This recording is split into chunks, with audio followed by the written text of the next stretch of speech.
Yes, sir, way back. You had mentioned storylines that had been dropped following the departure of Michael O'Hare. Were there storylines that were dropped regarding Sheridan or regarding Babylon 5 in general that were dropped that you would have liked to have seen the light of day? Well, I think there was, Andreas narrated it so wonderfully, something about eventually what was building up between the telepaths and the humans. And working with, Vester. Walter was so wonderful in that role. I'll tell you a little side story to that too, but I think that, that would have been an interesting thing eventually. I don't know how we would have done it. But there were a number of those things that were mentioned in the last narration, the end. Possibly we could have gone on. I've also said I didn't know why we ended in 5 seasons.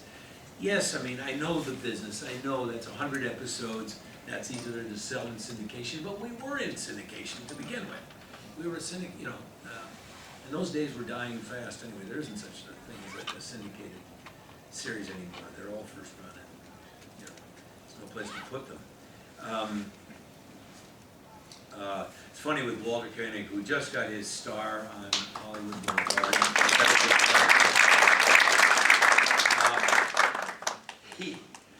We were in Blackpool, England. It's one of the first conventions I had done. We did this in the UK. We were in Europe we were even more popular than here in the States. And we had about 3,000 people in this huge old place called the Norbrick Castle up on the Irish Sea there in Blackpool. And they staged introducing Walter, and I'm on stage in this big, huge room, and he has all these guys dressed as the Psychor, and he's in his black outfit, and they introduce him, and I had just brought on Michael O'Hare, and we had Mira was on, I forget who else. Anyway, they all came on from the stage, so where the audience is. But Walter got a big spotlight, and he came up as Vester with his henchmen surrounding him, and it was great. It was very dramatic, and the applause just started and started and started, and they were just overjoyed at that presentation, And as he's coming up, I can see it. I'm going, he's got tears streaming down his face, and he comes up next to me and he goes, I never thought I would ever experience this again. He was part of the original Star Trek, and obviously they're much beloved, the original ones, because everyone's Star Trek, but, especially those ones. And it really touched me that he was so affected by that he was just sobbing, and he had to take a minute or so, half a minute, to just compose himself so he could turn around and dry his face, because he just never thought in his career that he would see that kind of popularity again that Babylon 5 certainly was. Any more? Some ladies here. Yes. More recently, I saw your work on Chuck as a star. That was work. Doing well. That wouldn't work. That was just showing up. I was just curious in terms of comedy versus drama and those types of shows, what do you prefer? I would prefer, I think there's humor in every character and drama in every character,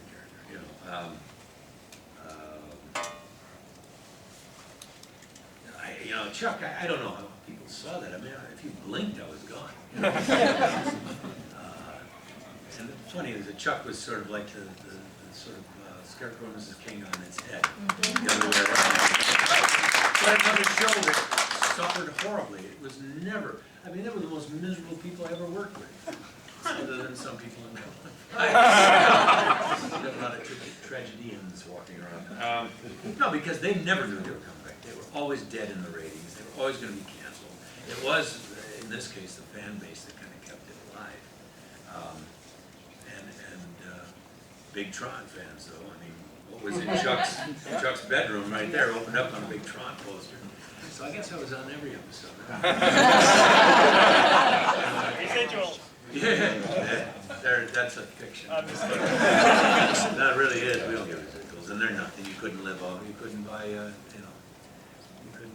couldn't pay my rent on it. Anyway, but I appreciate what you're saying. I mean, just humor, you know, GCP, which was a short-lived little thing last summer, not last summer, the summer before already. I thought I had a big break coming out. I got to play a swaggering, over-the-top Texas millionaire, and Annie Potts was my, you know, I was her love interest in the thing, and I thought that was possibly the venue for me, but show didn't go beyond 10 episodes. It's a tough, it's a jungle out there. So, okay, yes, sir, way back there, 10 episodes, yes, you. I just want to say that Tron Arcade is the best game ever. Good. I wouldn't know what to do with it. I've just and been there forever, and I don't know if the designer is partner, but I just thank you. I'm glad you enjoy it. That's what it's for. Be a paperweight with me. Anyway, yes. If there is another Tron movie, will you be in it for? I have no idea. I have no idea. That's not my decision to make. You know, if Jeff is back, I hope he's back. You know, anything can happen. We'll get blown up. I know that. But it is science fiction. I hope so. I mean, the way the plot is, if you see the Blu-ray DVD, we have a thing called The Next Day, which we shot. If you watch this, no one looked at the special features. Yes. They were the best part. That was my largest part in the whole thing. I went on to explain. We actually kept shooting the movie. You know, it's in special features. We have Dan Shore, who plays Graham. Still eats the popcorn. He wants his popcorn. That's right. He needs my popcorn. And only true Tron fans would notice that. Yep. And but yeah, I think they're.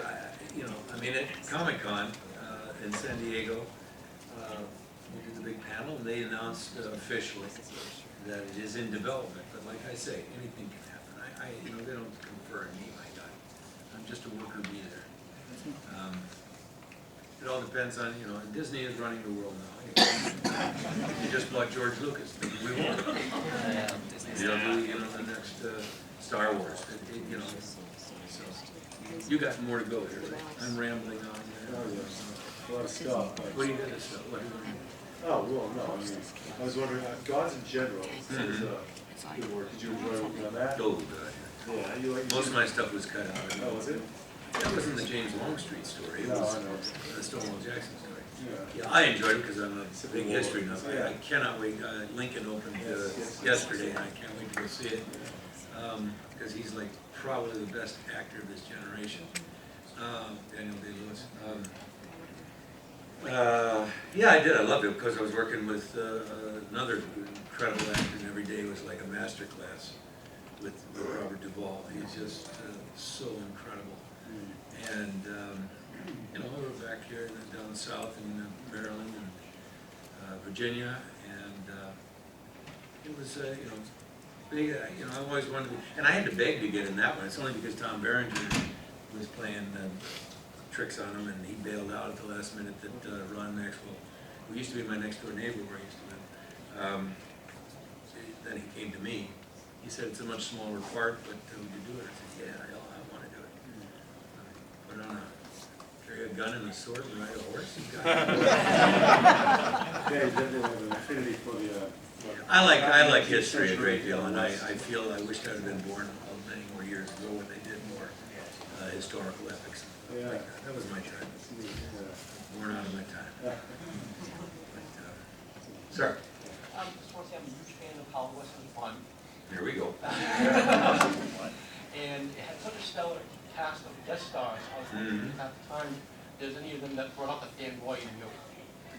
Well, James Arnett, first of all, I mean, it was literally his decision to cast me in that against the head of ABC. And they wanted Richard Hatch, and he said, no, I like this other fella. And he said that 3 more times, and he got me. Because he was a big enough TV star that he had casting approval in his next project, so, which was that. And I really learned from him what it was to be the star of a television series. There are certain responsibilities when you're the guy whose name is on the head of the title there. And he was always a professional, and you know, he'd done the longest running hour-long television drama, and still unbeaten. Even Dick Wolf tried to with Law and Order and still didn't make it 29 years. Nobody's ever beaten Gunsmoke's record. And he worked with everybody.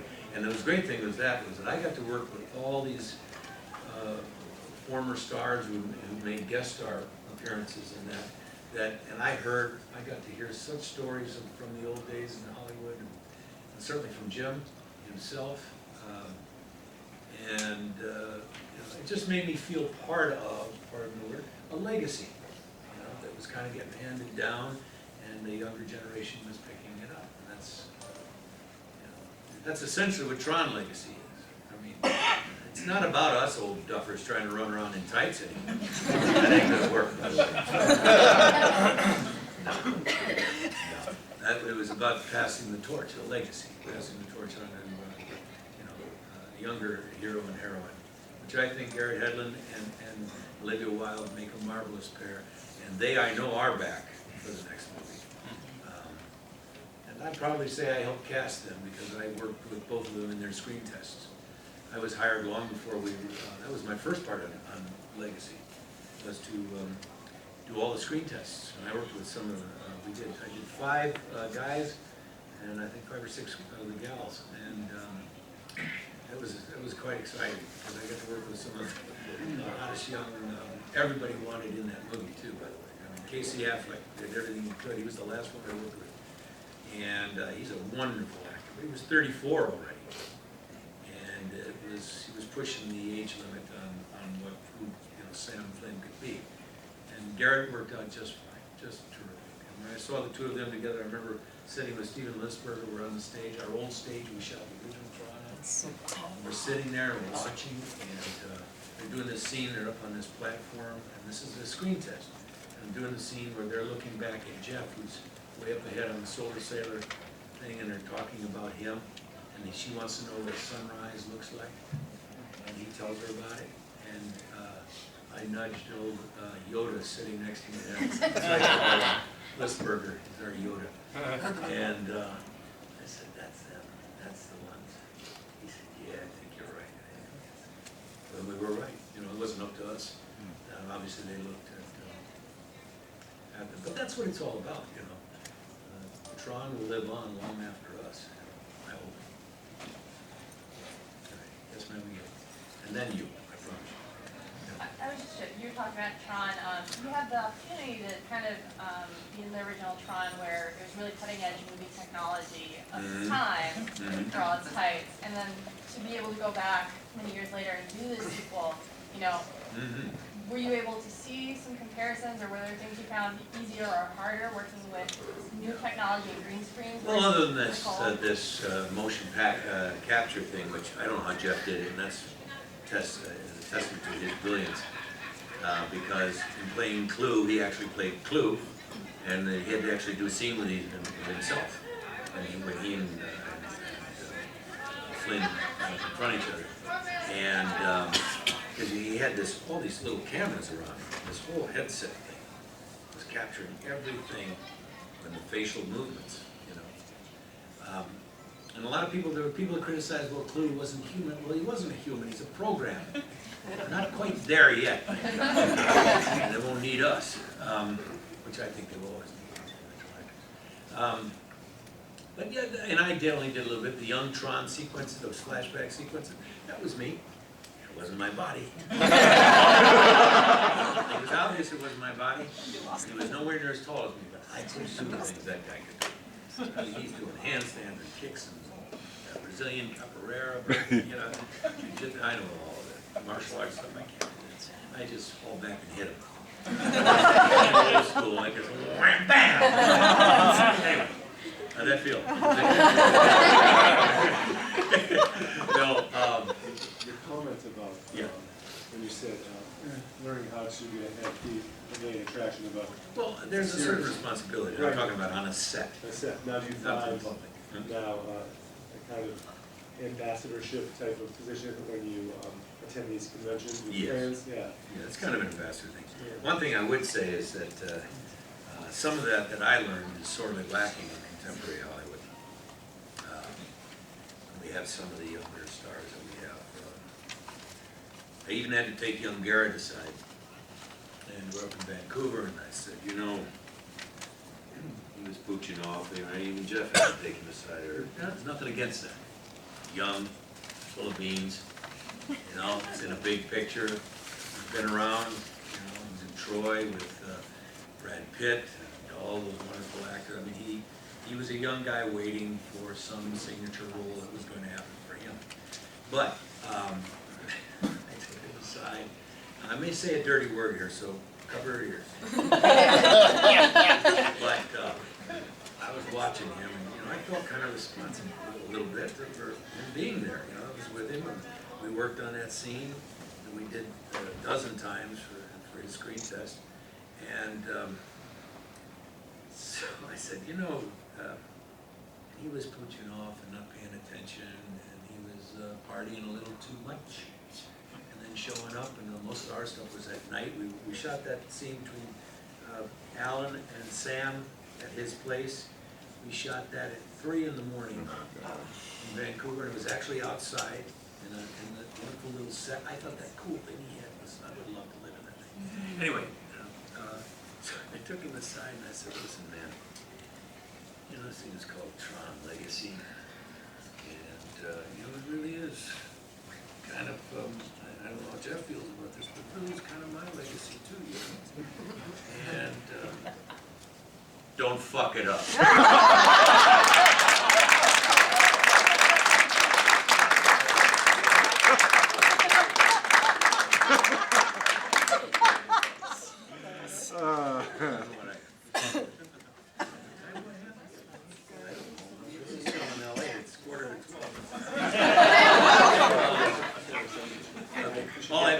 That's the one that, you know, I just had to say that to him.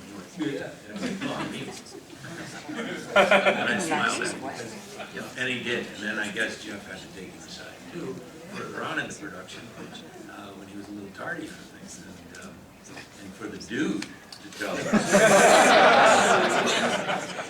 Anyway, let's get your last question here. I hope I answered something here.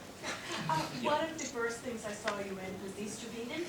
Oh, yes. And soon after that, Scarecrow, Mrs. King, and you know, the politics inside the studio aside, I just thought your on-screen chemistry in all of those were great with What the actors. politics were those?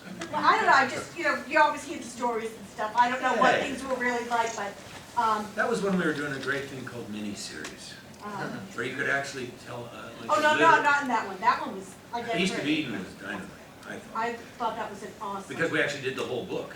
They Right. did it adapted when I was actually saying John Steinbeck's words, you know. We don't do enough of that nowadays. I mean, there's some coming back, but where you could actually tell the whole story from the beginning, middle, and an end, you know, like a piece of literature, a book, something like that. But thank you. There's one mini-series that you can't find it. The one that's actually my favorite, and I think I did my finest work.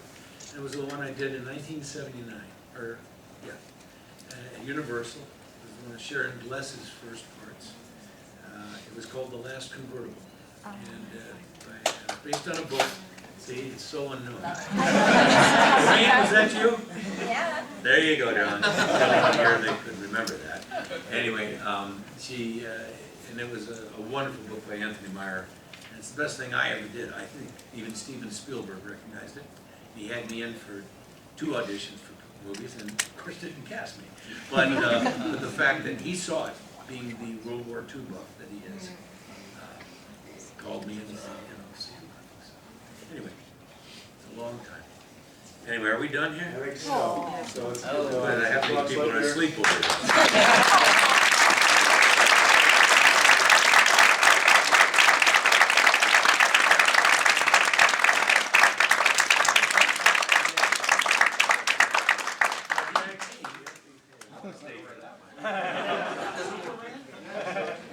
Thank you, Kate, in about 10